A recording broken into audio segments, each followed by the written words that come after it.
Then yesterday, Peter Swan asked everyone in the audience to explain why they came to the Space Summit Conference, what was it all about.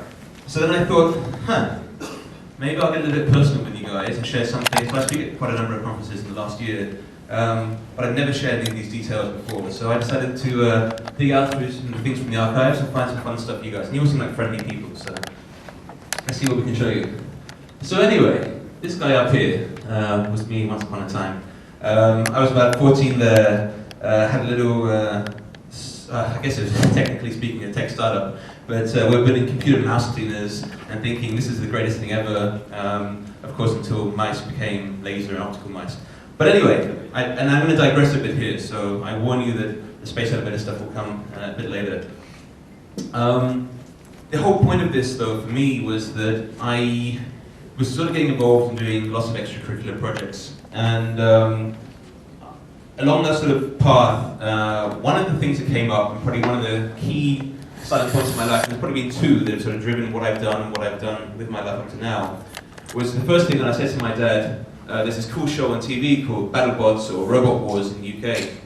And I signed up immediately. It was like, a £10 membership to become a robot member. I have one of these like Robot Wars cards. I was one of the first members in the country, and I was so happy about this.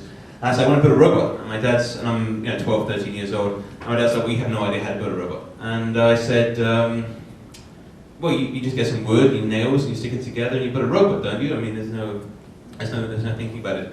And he said, well, you got a lot to learn. And that was, my dad's very much into giving people tools and the knowledge to try and progress forward. And I really want you guys to sort of understand how empowering tools and knowledge can be. And that's really where I want to come to at the end of the presentation. So he took me on this whole journey of building a metal workshop and going through and learning how to weld and TIG and MIG weld and all this other fun stuff. And then, as the years went on, the electronics and the rest of it. And this robot actually became a reality. So the robot that you see there, by the time I was about 18, so it took most of my teenage years, I managed to sort of put together, an entire robot by myself and do this stuff. And it went off and it battled some things and did some other fun bits and pieces. And this is one of the early prototypes of the robot. So that was kind of a key point of my life where I took a path down engineering, because I realized if you want to do something, you can sort of take yourself forward and get it done. And then the second thing that kind of happened, and we've been repeating it over and over, is the Phantom's Paradise. So I read this probably in my mid-teenage years, and I go, that's the greatest idea that I've ever seen. I went in, and I remember the metalwork teacher wanted us to do a presentation on building something crazy. And I did a whole presentation on space elevators. And I did that sort of my mid-teenage years, and I said to him, I spoke in front of the class, I think, I said, I'm going to spend the rest of my life just building a space elevator. That's what I'm going to do. And everything I want to do after now is this. And everyone was like, well, you don't have any idea how to build a space elevator, and you have no idea how to get it done. I was like, so what do I need to learn? And once again, we're back in that sort of robot situation where it's, right, need to learn some bits and pieces and see what's going to take. So, and again, I've never shared this publicly with anyone, so a few of my close friends know the story, but otherwise, you are very much the first. But I felt that, great, so now I want to take a path down building space elevators and change the entire world. And you dream as a kid that, hey, I'm going to build these great towers and run these great things, and then you start realizing the reality of that, oh, I might not even finish this during my lifetime, and anyway. So, went forward and did what everybody else does, which is go through a long tunnel of education. And I told my career teacher at school I would like to study engineering. She said, no, you can't do engineering, you're not clever enough for engineering, Nigel. I said, but I really want to study engineering, because I have a reason why. And she's like, what's your reason? Anyway, it's very hard to explain to somebody at that age why you want to go and build space elevators for the rest of your life. So instead, I just applied to some universities, went off, and ended up getting 3 different degrees in engineering. So I got a bachelor's and a couple of masters, and I kept choosing subjects that would take me down a path to eventually, bring me on this path to build these cool space elevators, right? So everything from thermodynamics and satellite imaging, and anything I can get my hands into. So it makes me feel clever that I did all this stuff, because yesterday I'm sitting here listening, I'm going I vaguely remember what everybody's talking about, and that's really good that I did a mechanical engineering degree and other degrees that remind me a bit about material science and a bit about nanotech. So that's kind of cool. And then suddenly, you get sort of stuck into life and you kind of lose the path a little bit, and you grow up a little bit, and your young childhood dreams kind of drift off. And that's kind of what happened to me the last few years. But I sort of wrapped that back up, and I want to show you how I ended up standing here in Seattle today, having traveled quite far. So I've traveled from Armenia, which is quite literally the opposite side of the world, and it took about 5 airplanes to get here, but we eventually did. So about 5 years ago, I started doing some very shamelessly geeky stuff. I was an IT manager at the world's largest creative technology center, and we built a center for kids. It serves about 8,000 kids a week right now. Robot labs, 3D cinemas, very cool place. So, and it sort of, it started off by just playing on computers. Where is this place? I'll show you right now. It's called Tumo Center. It's in Yerevan, Armenia. There's now 4 Tumo centers. It's been expanded out. So I designed the first and second. It's a very futuristic workspace, completely free to use for teenagers, after-school program, and they get to do all sorts of very cool stuff. And I would love to see them do some space climbs. We have a robot lab there, serves a couple hundred kids a week, all sorts of other very cool stuff. So there's a lot of stuff happening on the other side of the world, and sometimes people forget that. They think that the poor countries kind of miss out, but there's these little bubbles and pockets of really cool innovation and things happening. Okay, right, I think I'm maybe speaking a bit fast. Okay, so, yeah, just never really talked about this before. Anyway, so, yeah, kind of went on from Tumo and did probably the scariest thing of my life so far, which is really launch my own startup company, and this was about 3 years ago, 2013. And we went on this journey which I can only describe as being educational. And once again, yeah, anybody who runs a business out there understands exactly what I mean. It's not for the faint of heart in any sense, but I learned so much out of it. And once again, I said I want to start this international tech company. People are like, well, you don't quite know how to do that, do you? And then it's like, boom, you step back into that beginning position where you have to start learning how to do things. And I spent the last 2 years pretty much dedicated to that. We built a company. We built one of the fastest growing companies in the Caucasus and the other side of the world. The company now has offices in Armenia, Bulgaria, here in the US. And I'm sort of moving away from that. But we did lots of fun stuff. We did Financial Times and The Next Web and TechCrunch and Wired and CES and a whole bunch of other events in the last couple of years. And yeah, I've been around, I speak to people about cool futuristic technology and products. But, I went back to Armenia a little while ago. I was sitting back there probably at the beginning of the year. So the early part of the year, you get a really beautiful view of Mount Ararat. Mount Ararat is the mountain that was famously known for Noah having parked his ark on it, for anyone's interested. And traditionally, it's the Armenian mountain. It's one of the, let me say this right, I think it's one of the largest elevated mountains from a sort of flat plain in the entire world. So a bit like Mount Rainier, but a bit higher, kind of thing. So, to give you a sense. It looks very, very impressive. The picture doesn't quite do it justice. And this is sort of like, out of my balcony window. I looked at this one day and I was like, huh. And as soon as you drift off into science fiction mode, you start imagining the elevator cable coming out the top of it, you're pointing up, and you just imagine all these sort of towns around the bottom of all these people that be working there and changing this developing country by building really cool futuristic space elevator stuff. And this was a few months back, and I Googled space elevators again. So it happens once every few years. And Google space elevators, I was like, oh cool, there's a conference. And another very personal piece of information that I've never shared before is that this year I just happened to be turning 30, tomorrow or the next day. So, yay, not really. The type of people getting older, dude. So yeah, because my birthday was coming up, my wife said, what do you want for your gift? And I said, I would just love to go to the Space Elevator Conference. I'd wanted to go to it since I was at university, heard about it, but either didn't have the money or the time, or sort of drifted and lost control. So I said, that's what I want to do. She's like, well then, book your tickets and we'll figure out how to get you there later in the year. So yeah, that was all just inspired by looking at a mountain. There you go. And then the last few months I've had a chance to visit people and do some fun things. One of the big influences I really enjoyed is this guy called Jacques Fresco.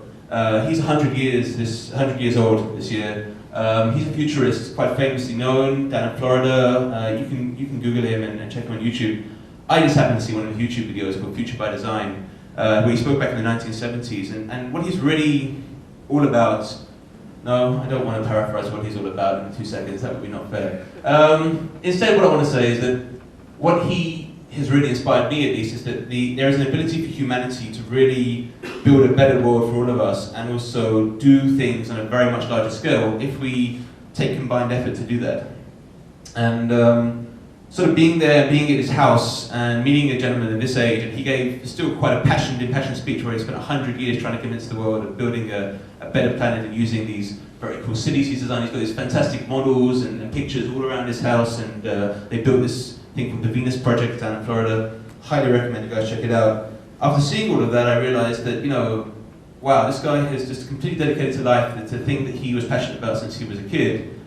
And why am I doing random little software companies and stuff around the world? I need to go and get myself into my original dream project that I wanted to get involved in. So, double inspiration to come to the conference. Right, and then I want to talk a bit about math, because I saw everybody else put up an equation yesterday, so I was like, right, I'm going to put up one too. Yay. So, and I think acceleration is a very important equation. So I don't want to go into too many details, but I think a lot of people know that the second derivative of pretty much most things is change, when measured against time, is this sort of instantaneous acceleration. And acceleration is key to everything. It's what starts things moving, and it gets things underway, and it shows this sort of change of pace. And what this conference is an accelerator of ideas. I hadn't thought about space elevators 2 weeks ago, to be quite honest, and now that's what I'm thinking about for the last 24 hours. So it's very fun how ideas can accelerate.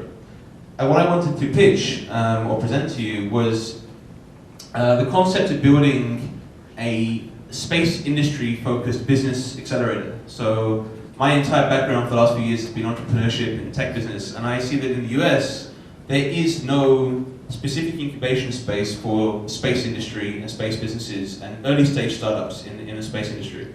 And yet, there's a couple of other countries that do have them. So for example, Australia and so on and so forth. And the reason why I think we could really make use of it is because very big things come from very small parts. And you can't usually solve the huge monster challenges there are, but you can break them down. So when I was standing under the Saturn V, this was a couple of months ago, and this was the second time I saw a Saturn V. I saw the one down in Houston many years ago, and again, it was like middle of my engineering degree, and it was like, yes, I'm good, I'm happy I'm an engineer, this is great, I want to go big rockets. I know you're all anti-rocket people, so that's okay. But still, it's pretty inspirational to be standing under one of these. And you suddenly realize that it's just an immense effort. And I was talking to a NASA guy, and he was saying that during the height of the space program in America, there was 500,000 people all dedicated to driving space exploration, and it was just incredible to see that there was such a united force and a united front. And then what I see is we're now in this kind of renaissance of a reinvestment into the space industry, but for completely different purposes. Now it's becoming much more about commercial companies getting involved to see real business opportunities out of space. It's not just about going to the moon or going to Mars. It's actually about the fact that space infrastructure has real value, be it GPS or whatever it may be. So why not let small commercial companies innovate space development? And that's really the core of what D2X.Space is all about. What I'm imagining is that we would have a physical space that would allow small companies to come in and potentially take things up to a prototype stage where they'd be able to work towards the commercial space industry and get their foot in. And that would really be for people like me, who and I can only imagine for myself, it's kind of my own problem, that when I was a teenager, had I known there was a place to aim and go to, I would have gone to that. But as there wasn't any university course, or there wasn't any particular thing to get to, it wasn't clear where I should be going, what I should be doing. So I'm in this kind of world now where tech startups are kind of the in thing. So why not have an accelerator specifically for people who are passionate about space and potentially space elevators? So I saw this because I thought this was great yesterday. So Mr. Swan spoke a little bit about this Eiffel Tower of opportunities, and I liked that so much that I just thought I'd throw that into the slides. I think that there's a huge, vast array of opportunities that we haven't quite defined yet. Yeah, sorry, the picture was pretty bad. I was sitting all the way over there. But what I liked about it was the fact that there was a huge amount of potential opportunities that just have not been investigated properly. And to me, opportunities and innovation go hand in hand, and that's really where startups excel, and that's where they can be extremely good. And they can start, terrestrially and then move up to space.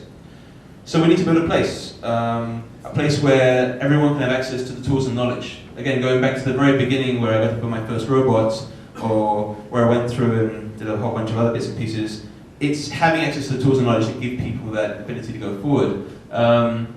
And I think if we build that sort of environment and can support young people in sort of having that opportunity to build companies and startups, then they have a big opportunity there. And the kind of environment I imagine is a hardware-friendly, I'd call it a makerspace. This is a picture of the Institute of Making in London. This was a dream of a professor of mine at university who then took it and turned it into reality. So originally it was a materials science library, and now it's grown into this entire makerspace where you can go in and 3D print stuff and do all sorts of great stuff. And again, it was the inception of an idea that he talked about when I was sitting in one of his first courses more than 10 years ago, and now I went into this space in London. It's just a very, very, very impressive location.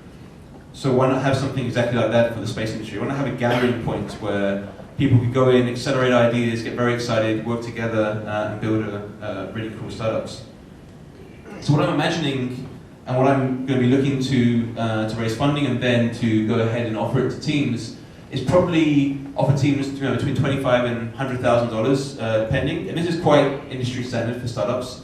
And take sort of an 8 to 15% equity stake and expect a fairly long-term investment portfolio. And over that, also give them access to a mentor industry network, which will be hopefully full of people just like you guys and everybody that in the various industries. And let them sort of build companies that are related to aerospace and non-terrestrial platforms of various different types. I think less of the super science fiction ideas, and I think much more of what is within reasonable reach within a sort of 5-year period of things that can be used right now. But getting more people into the industry and engaged with that, because once they're in, they'll go further forward. And once they know how to raise money and do various things, it's a really great set of skills, because definitely something my last startup was like that. But there's a challenge with this. This is not software. So my previous company was a software company. It's a completely different game, putting something out on the web and you can just download it. And you're going to have a much harder time when it comes to something like space, where it's like, that's expensive and that's far. And these are perceptions, and some of these perceptions have real grounded values. So I see that a huge amount of this is going to be public-private partnerships. But when I was touring around Kennedy Space Center, and they showed that SpaceX now leases and owns, or leases/owns this this platform, it was just mind-boggling. It's like, how did a guy who started PayPal end up going on and building some electric cars, and then on the side have this super cool rocket platform? That just and that just blew me away. It was this whole sense that there's vast potential out there from private funding, and those private funders will absolutely support young startup businesses because they're from that culture. And you've got people like Richard Branson with Virgin and SpaceX and a whole bunch of other smaller companies around. And I cannot believe they wouldn't want to invest in being part of a fast-paced, high-energy entrepreneurial center that would be focused on this. So what else do I have to talk about? Oh yeah, there's an awful lot to do. So if you're building a space elevator, there is so many parts, so many systems. I can only just start imagining that there is a need for software, there is a need for robotics, there is a need for nanotech, there is a need for all these other parts. And with all of that said, and even yesterday's discussion of a simulation tool, wouldn't it be great if those could be presented and pitched as businesses with some commercial viability, with an expected return over a longer period, supported by private-public investment that allows people to actually go ahead and start small space businesses, and allows me to get to play with my dream and maybe work with a whole bunch of teams to help them start driving things forward, because I'm getting too old. Way over. Wait a minute. Way over the limit. Way over. Way over the limit, yeah. So what I'm asking for today, because I have no friends, here in the US at least. I've just arrived 2 days ago. I packed up my apartment about a week and a half back. Whenever anybody knows me, I make very big life moves in very big sudden ways. I'll be moving to the US in about a month's time. Probably going to be basing myself out of Boulder, Colorado. The university there wants me to do some stuff. But I would love to go out and pitch, because I know quite a few investors. I've raised money for multi-million-dollar value companies before, and I'd like to go out there and pitch this idea to them and see whether or not they'll pick up on it. But I would love your connections. So I have a bunch of business cards. I'd love to get to know every single person. If you guys think of an idea, hear about it as a young startup, or you know somebody wants to build something, or you're looking for funding, or you're looking for an opportunity, that'd be great. And then I know there's a bunch of other people here who are absolutely experts in this domain, and there's so much I could learn, and so much that teams could benefit from, that I think mentoring would be a huge value, and you actually feel very engaged with it. Startup mentoring is a huge amount of fun, first of all, and I would love to sort of get all the connections of people that would like to become mentors in this, so that I can list you guys down, show that to potential investors, and say like, I got this guy, this guy, this guy, this guy, who are ready to start mentoring teams from the get-go, therefore giving this whole industry a boost. I'm quite committed to getting this done. Yeah, I'm one of those kind of guys. So, yeah, I'd like to take D2X.Space, take startups up to space, and if you guys have any ideas, feel free to get in touch, come up to me, grab a business card, let's connect, let's do that, and I'll be happy to discuss any questions if you have any. Thank you.